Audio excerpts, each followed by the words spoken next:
But at the foundational level, you must understand that everything you have, you now share with your husband. And when you share these things, women say, no. Men, that's why we warn you. Don't marry somebody that you love because you saw the size of his chest. Marry somebody that you trust, because it's foolishness to want to commit your life to somebody and then you are saying, me, I'm careful. If you are afraid, why did you enter the marriage? Is that not risk that is unreasonable? If you don't trust a man enough to submit to that man, what are you doing with him in the altar? You must learn to trust before you submit your feelings, because there are requirements in this institution. Number 3, you submit your authority. That means you come under his authority. He becomes your head. So everything you want to do today, he has to give permission for you to do it. That's how God designed it. You can no longer wake up and say, I want to go to Dubai. I feel like going on holiday. You can no longer wake up and say, I want to do this. I want to. It's no longer in your syllabus. From today, it's may I. That's marriage.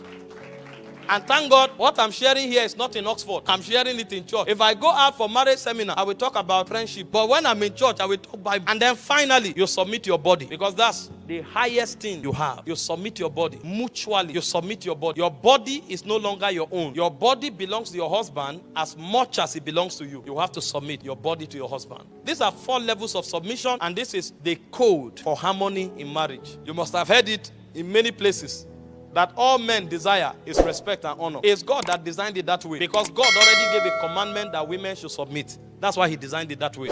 Then you think God was harsh with women. You now come to the men, and God now went further and gave men even a more superior standard. He said in verse 25, husbands, love your wives, even as Christ loved the church and gave himself for it. So the love that God told men to give their wives is not feeling. It's absolute sacrifice, and sacrifice unto death. So a man who does not love a woman enough to die for her has no right to call himself a husband. So it's actually a balanced equation. This is why a woman who submits to a husband, who is a husband indeed, is not taking a risk.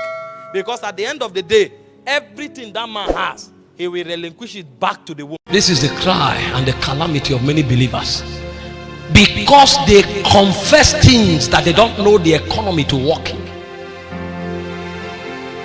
If you don't understand the economy, your confessions can help you.